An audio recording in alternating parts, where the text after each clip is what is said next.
Welcome to the Answers Yes podcast, where we interview some of the most interesting people that have said yes to opportunities in their life.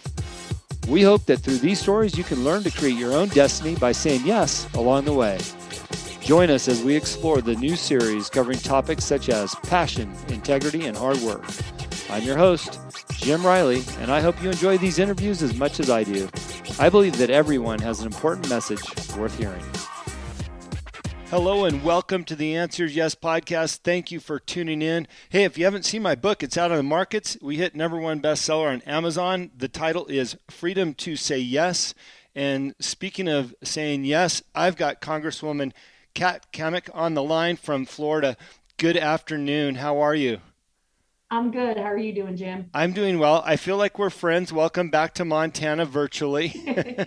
Yes, I love Montana. Oh, well, we love it here too, and we enjoyed having you back for the GOP kickoff, and it was wonderful to meet you and hear your message. And to be honest with you, when I walked up and introduced myself, I never thought you would say yes to being on my show. So I'm thrilled to have you today. Well, I know we're full of surprises, but I said yes, not even knowing what your show was about. But we always look for opportunities, and so this is very fitting. Yeah. Very much a synchronicity type moment. Thank you very much. You know, my listeners gain a lot of value from hearing our stories, and I'm hoping through hearing our stories, they aspire to become something different than maybe what they're told to be. Maybe they're pushed to go into college, and that's the last thing they want to do, or maybe they're interested in politics. And I thought your story would be wonderful to tell. So if you don't mind, could you spend a few minutes on your background and what inspired you to get into politics?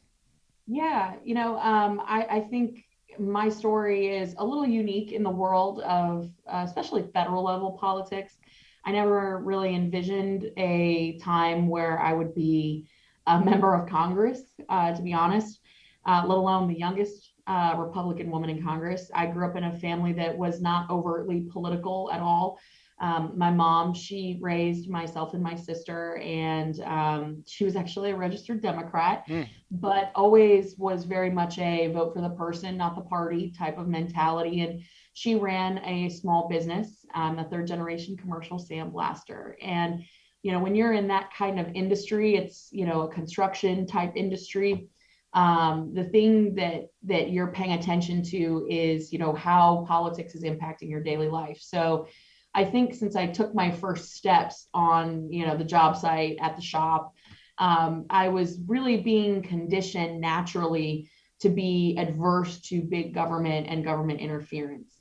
And it wasn't something that, my mom, put in my head or anything. It was just, I saw how we really struggled as a small business to make ends meet, where, as the owner of the company, you sometimes are foregoing a paycheck, or a lot of times foregoing a paycheck so you can pay your employees, or you're trying to make, your insurance payments, or you're trying to, make those quarterly tax payments. And so whether it was the EPA or OSHA or, DOL knocking on our door for compliance reasons and regulations, or it was dealing with the IRS and taxes and everything that we had to do there, it was always something that was government related. And so I grew up in this mindset of, you work really hard, you can be anything you want to be, but it was a blue collar working class family, and so we didn't grow up with a lot, but it was a good childhood. And I saw how hard my mom worked 6 days a week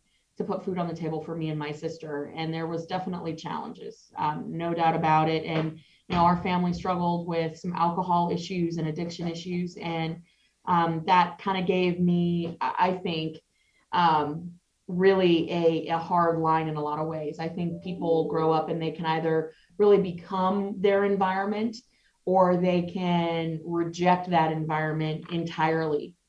And so I found that I went in the hard opposite direction of some other members of my family in terms of work ethic and drive and some life decisions.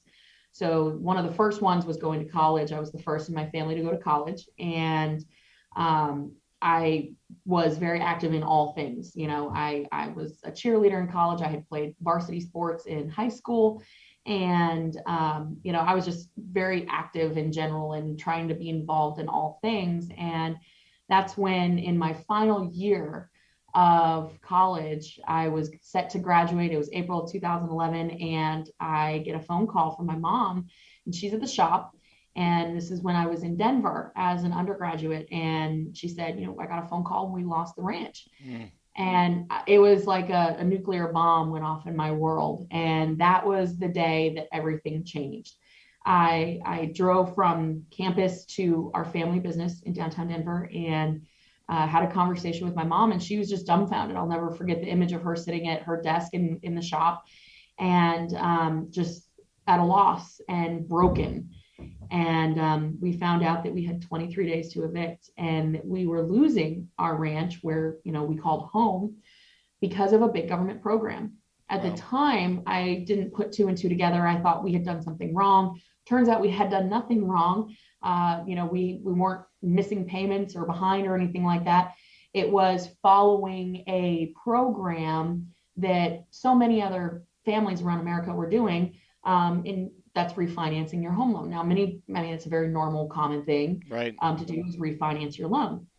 Well, because of a big government program that was about 1,800 pages long, the legislation, what that bill did, and this was unbeknownst to me at the time, was it incentivized the big banks with mortgage portfolios over a certain size to encourage people to refinance their loans. This was, after the big crash, after the big bubble, economy was pretty tough. And so everyone's refinancing their loans. Well, this legislation said you're going to encourage people to refinance their loans if the loan is deemed unsavable.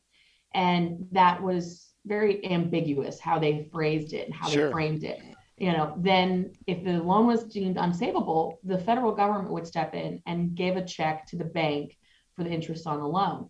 Now, it doesn't take a genius to figure out that if you can wait 30 years to collect the interest, or you can get it up front, you're going to take it up front, right? And so my family, along with millions around the country, end up losing everything. And we're all homeless, trying to figure out what the heck just happened. And so my family, we spent months in homelessness. And that's when I started quite literally Googling and trying to find out what happened. What is this program? How can we lose everything that we've worked for? My mom, for 20 some odd years, had been making payments on our mortgage on our ranch and never missed a payment, never fell behind. How did this happen? And it all came back to Washington, D.C. Wow. That a group of members of Congress, Republican and Democrat, voted bipartisanly without reading the bill to create this program that pushed people out of their homes. And while it may have sounded good on paper that they were maybe stepping in, or government was taking a role in trying to refinance loans and lower people's payments, it was actually causing them to lose everything.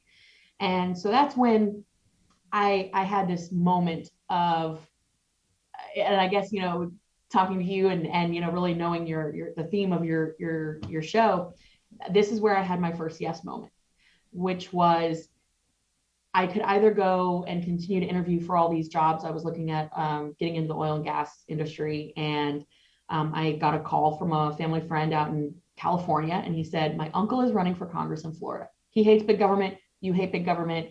You're not married. You don't have kids.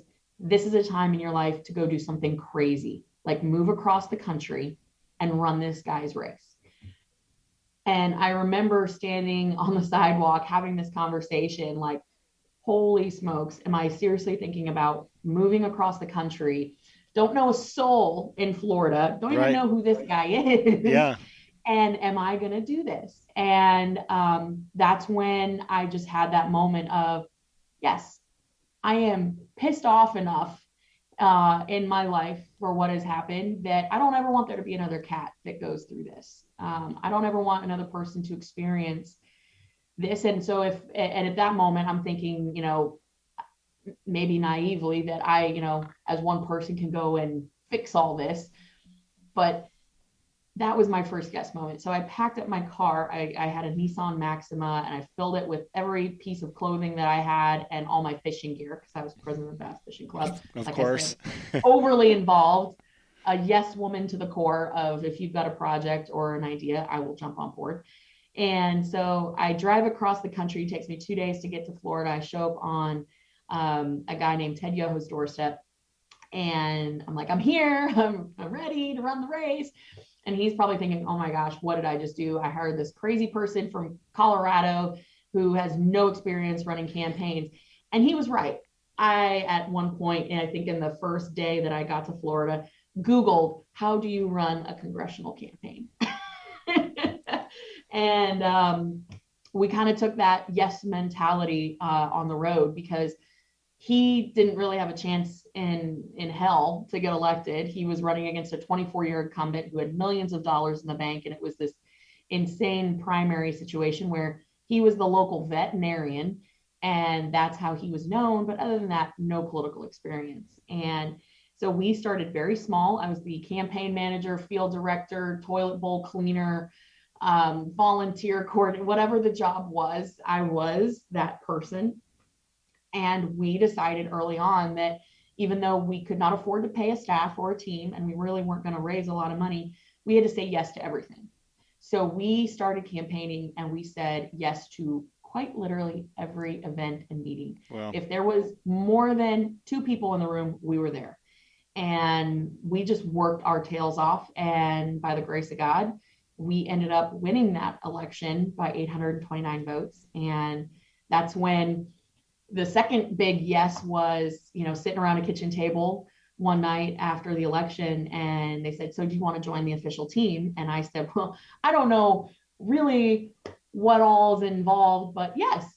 And so no experience really other than an internship in my local congressman's office. I jumped on the opportunity to join the congressional official office of this new member of Congress, and not knowing what the job entailed. And so for the last 8 years, I'd been serving North Central Florida as the deputy chief of staff. Right. And it really all comes back to that willingness of first having the cojones to say yes, even though it could be absolutely terrifying, but then putting the work behind it. And that brings us to today, where now I serve as the youngest Republican woman in Congress, having gone from homeless to the House of Representatives in less than a decade. Kat, congratulations on that. And really, Florida is blessed to have you and what you represent. I've seen the news, I've seen your stories, I've seen you in person, and I follow your Instagram. Not only is Florida blessed to have you, but we as a nation are blessed to have you. I want to ask a couple of rapid questions. I know we've only got a couple minutes left here. I'm sorry, I went way too long. No, it's what we wanted to hear. But, there's a lot of stories across the United States right now, similar to yours, even if you just consider the gas increases and what that means to people. What would you say to people that are going, I can never get involved in politics. I'm not that person. What is the quick word of advice to get people involved? Politics is going to affect you whether you're involved or not. So you are engaging actively in politics, not just by whether you vote or not. It's what businesses you decide to spend your money at. Yeah. It is the type of organizations you affiliate with. It is every aspect of your life has a political tie back. And I tell people, no matter if you are what most would deem a political animal or not, it doesn't matter if you are going into the construction field or you want to be in the high tech field, or if you're a farmer, a rancher, it doesn't matter. Assume that 25% of your entire career should be dedicated to advocacy for your chosen profession, because politics is going to dictate to you your input costs, your labor concerns, the regulatory environment, your taxes. It is going to influence your existence, whether you like it or not. And I'm the type of person, and I know many people are, that they would rather have a say instead of being held hostage and at the mercy of a big government bureaucracy that's faceless, that can't be held accountable. So you need to get involved, whether you want to or not. At some level, find your comfort zone in engaging in the political process, and then work your tail off, because you're going to be, from the time you're in the cradle to grave, that dash in between the beginning and end date of your life, that whole dash in between is going to be dictated by politics. You might not pick politics, but politics picks you. 100%. Yeah. 100%. I started a syndicate called the 1776 Syndicate, and it's designed to help people run for office, mainly centered around school board. I'm on the school board out here. What is your quick thoughts on school boards and the school system across the country